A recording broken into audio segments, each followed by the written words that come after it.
cars running in the morning. That's awesome, huh? How about a round of applause for the Corvettes that are out there? We are very blessed today to have Johnny O'Connell with us. How about a round of applause for Johnny? There is no greater Corvette, I say it the way you told me. There is no greater Corvette driver in all the time, 5, 6, the whole 9 yards. Johnny O'Connell was one of the very, very best. He came by here today. Oh, he's the best. Excuse me, I got that wrong. The best, the best. He came by today, and we're going to let him introduce our guest speakers. Johnny, thank you for being here. We love you, buddy. Thank you, thank you. And it was just the past tense, was. Okay. I got to tell you, I'm one of the most fortunate guys in the world. We all, as drivers, keep stats. 41 times I was able to win races, representing what to me is the greatest, most athletic sports car in the world. And so it's always fun when I get the opportunity to come out here and just, revisit those memories and enjoy the new memories that the team is creating and all that kind of stuff. Along with my race car driving, I'm the vice president out at the Bondurant school. So even though I might be racing a Cadillac, I am burning fuel in C7s every single day. And I got to tell you, yeah, I know, yeah, that makes me happy. Fuel and tires are for free. So out there, but we are so lucky to be a part of something very special. And myself, I feel so blessed because I've gotten to know so many people, Corvette owners like yourself, but then the great leaders, within Corvette that continually raise the bar. And I mean, it's like, how many of you here own a C6 and were like, didn't think it could ever get any better, and then you saw the C7 and you're like, crap, I got to spend more money. I'm the only one. I got to tell you, it is so cool for me because, when you saw the athleticism that was in C5, and then C6, and then Z06, and then ZR1, and you're like, what is left? And then for Tadge to reach into the depths of his, scientific mind to come up with this car, I got to tell you, is really cool. There have been great leaders, at Corvette over the years, and certainly Tadge is well. I mean, he's built, in my mind, the coolest Corvette that's ever been built. Yeah, give it up. The only thing negative I can say about the new C7 is that, once again, Jim Miro was the main guy doing the tuning on it. Okay, so if you ever run across Jim Miro, let him know that Johnny O'Connell is way, way faster than he is. Okay, and that's, you don't even need, well, I can give you more. But actually, Jim Miro is the guy that has worked on the suspension, a very integral part of that team, great guy. But again, really everything starts at the top. And Tadge, I can't thank you enough because, when I put, am hauling ass in that thing, it's with unbelievable confidence. And do you guys love the cockpit or what? Yes. Yeah. Oh, for a driver. And, think about this. You get into that car, you close your eyes, you don't see any badging, you are in one of the top sports cars in the world. You wouldn't know if it's a Ferrari or a Porsche or any of the other, jerks that we have to compete against.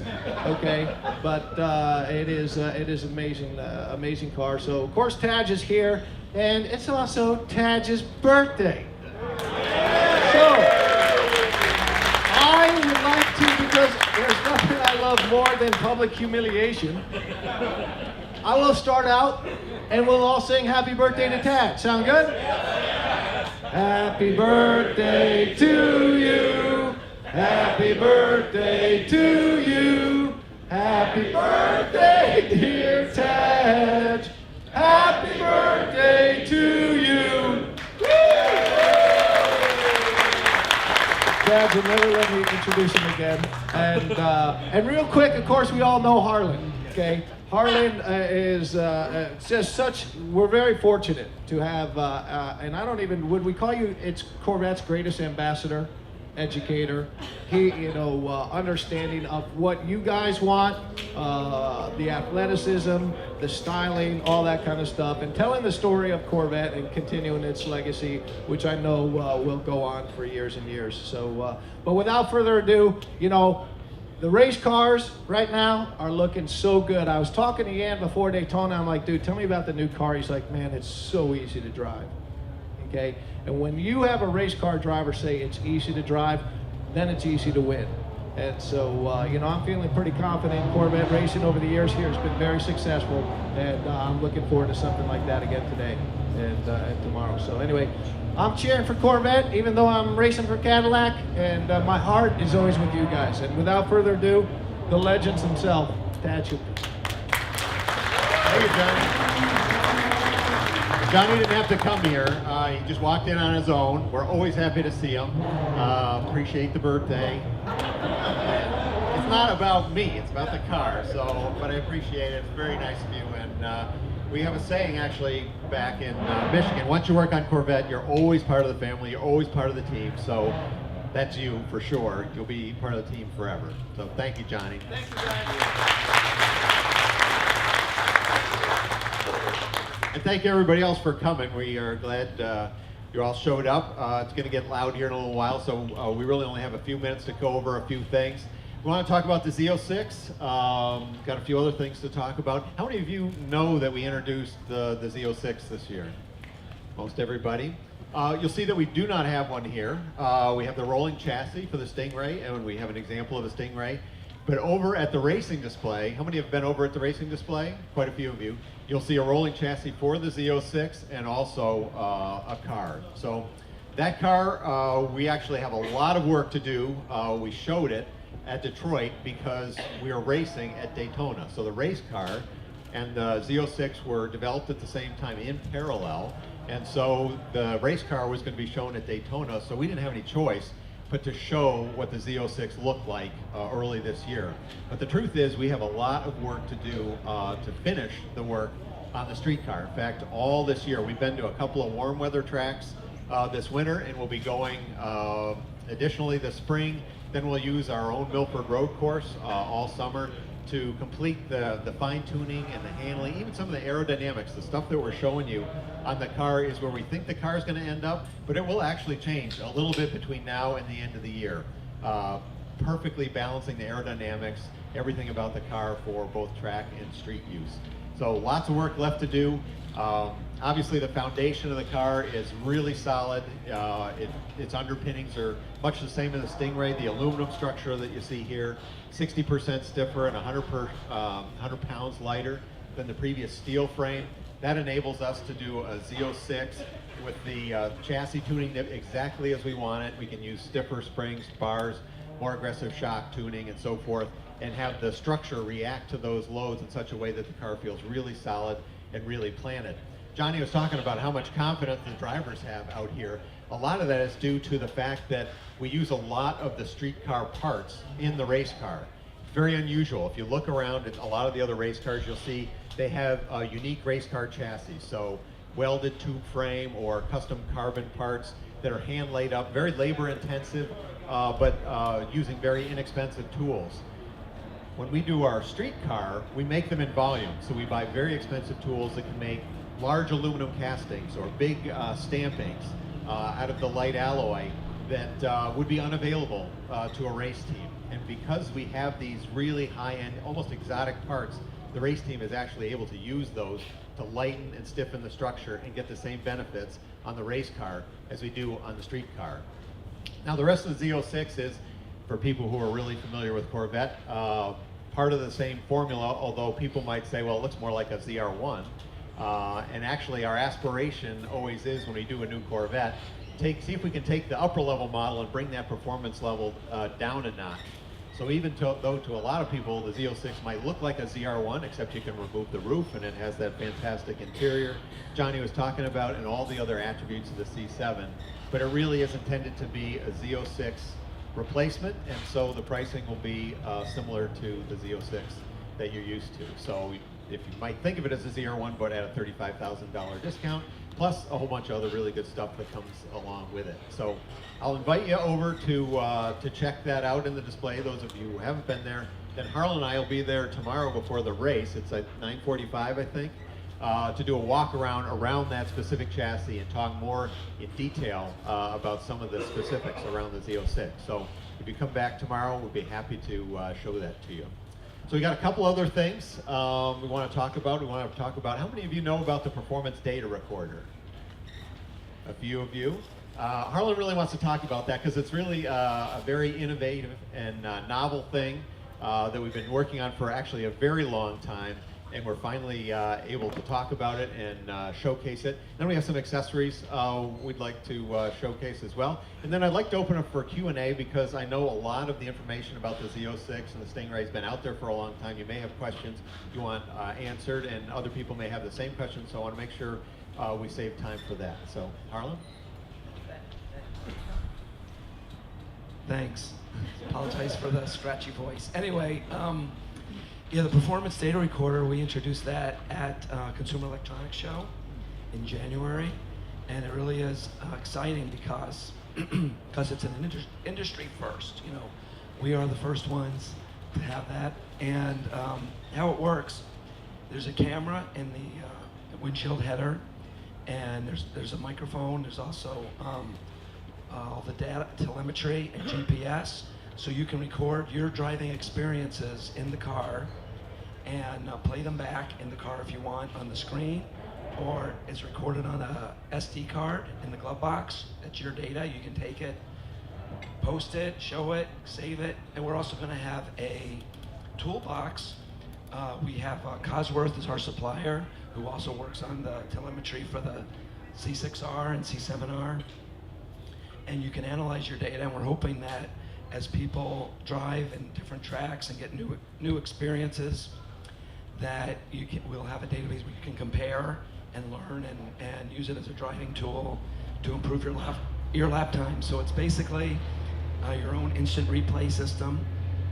And one of the questions I've been getting, you do control when it's recording, when it's not recording. It's your data, so you can use it, erase it as you want.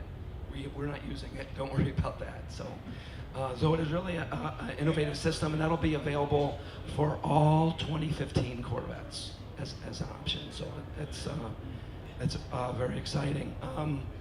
One of the things too, I want to talk about the car we have on display here, the Stingray 3LT. It has the stripe package. Those are factory installed.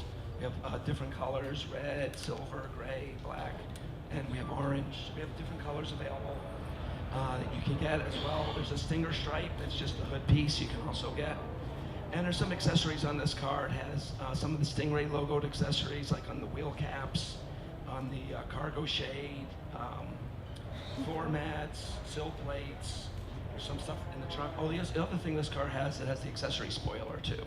So this is promoting some of the ways that you can customize your Stingray with our own accessories as well. And how many people know what the North American Car of the Year is? Now, we are finalists. This is really cool. There's a World Car of the Year, World Performance Car of the Year. It's between the Ferrari 458 Speciale, the Porsche 911 GT3, and the Corvette Stingray. And coincidentally, similar cars were racing today as well. So let's hope we can win on the track, and we can also win the award when it's announced in April. I'll stop talking. Sorry, Harlan. I should have made him talk at all.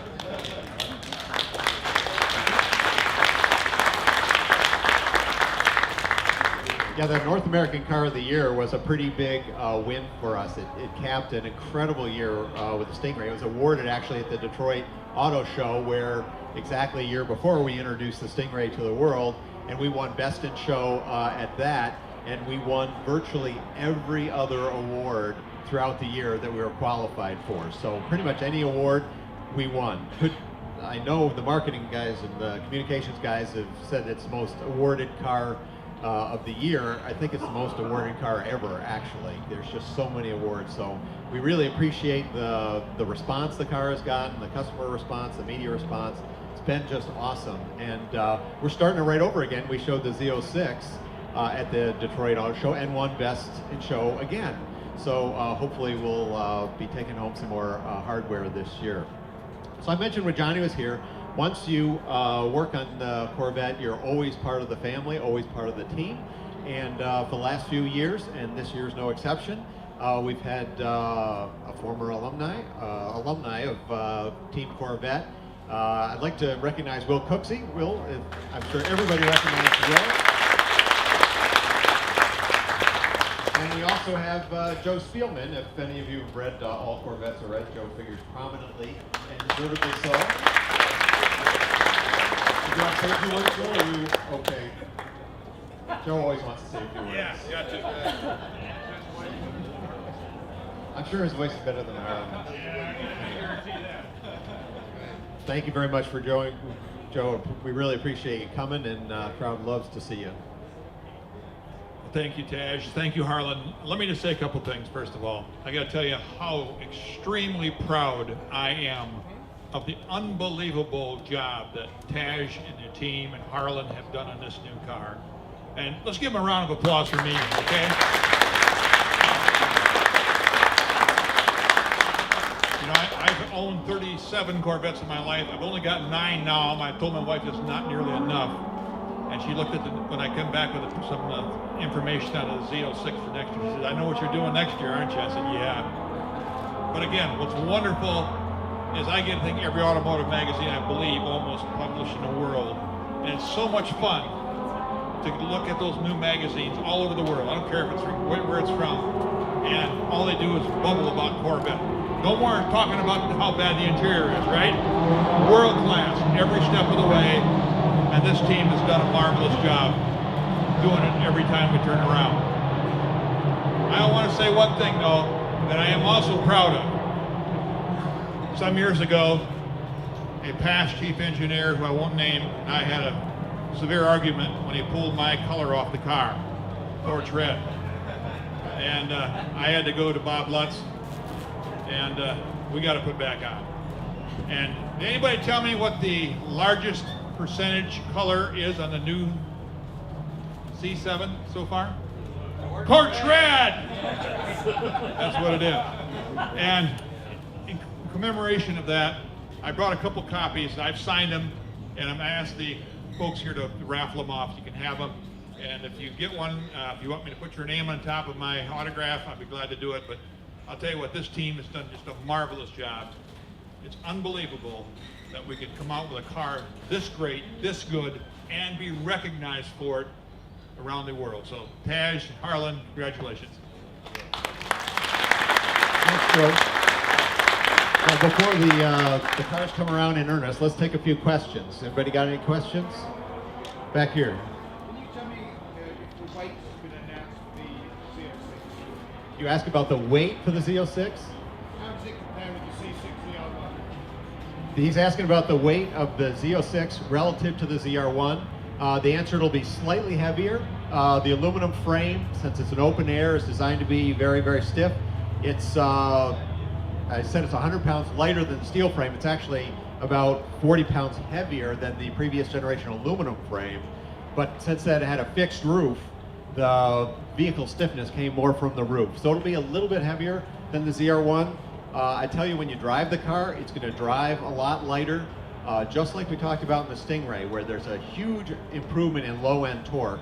We've already said the Z06 is going to have at least 625 horsepower, at least 635 foot-pounds of torque, which, if you remember, a ZR1 had 605 foot-pounds of torque. So this has a huge, and we haven't finished our calibration. You expect the numbers when we're done to be a little bit better than that.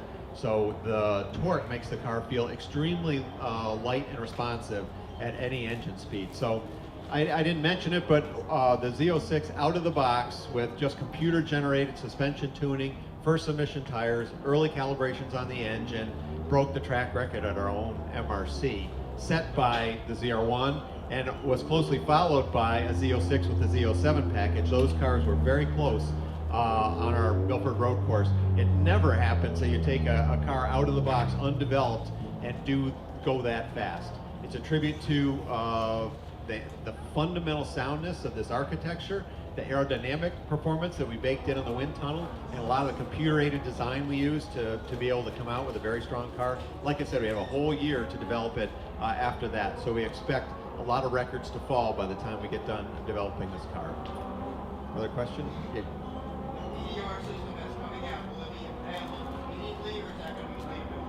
It's 2015, start of production on any car, so you can get it on coupe, convertible, or Z06 when it comes out. Back here.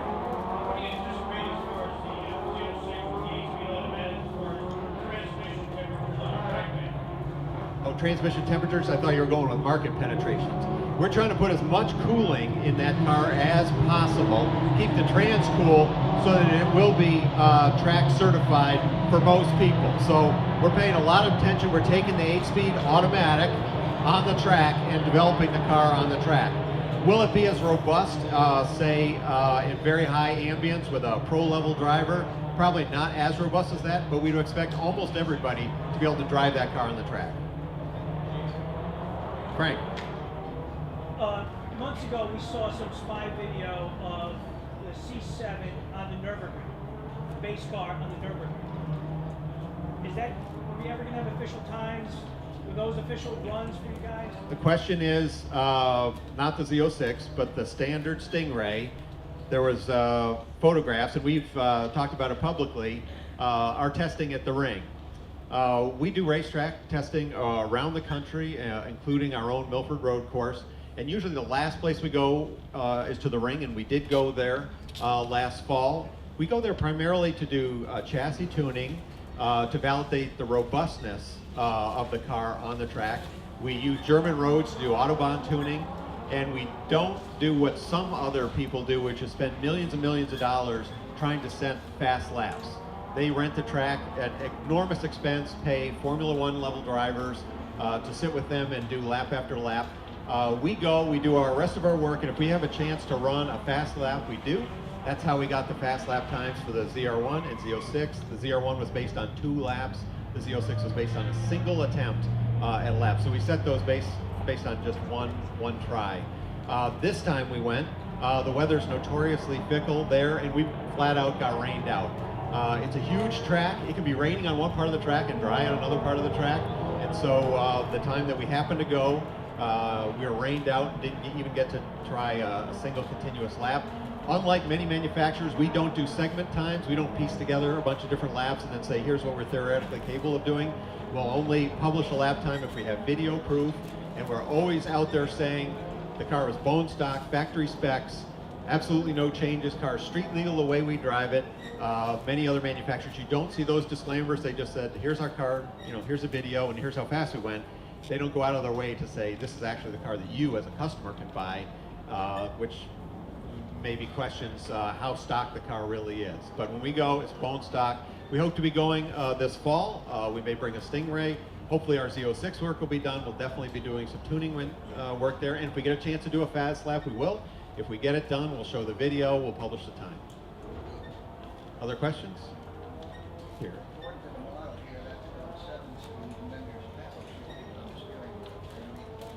Question is, we see in the rolling chassis, it's a manual transmission. It's our new 7-speed transmission. And yet there's also switches, paddles on the steering wheel, and that's to actuate our patented rev matching system. So on upshifts or downshifts, when you start the car, it operates just like a regular manual transmission, and it'll be the same for the Z06.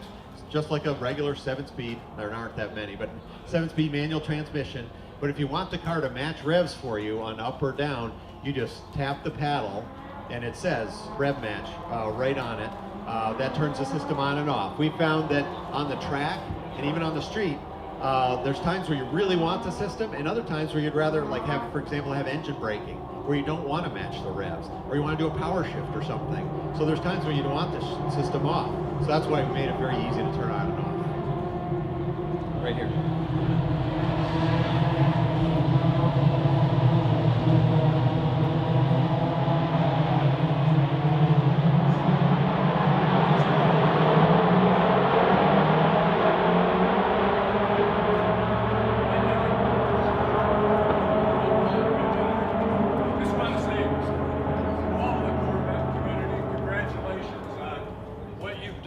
the C7. You know, I think I was one of the first ones who looked at it and questioned whether it was a little too edgy or not. But over the last year, and boy, it's really grown on me. And you've achieved a new high level mark. So congratulations to your team. Thank you very much. Want to make sure everybody heard that. That's why I handed him that mic. All right, well, I think we have to go. I think we're getting to a point. We'll be around all weekend. Like I said, we'll be over at the Z06, but we'll be sure to spend some time around the tent here. So the other questions, I'm sorry, we didn't get answered, but we'll be sure to be around and talk to you guys. So thanks very much for listening.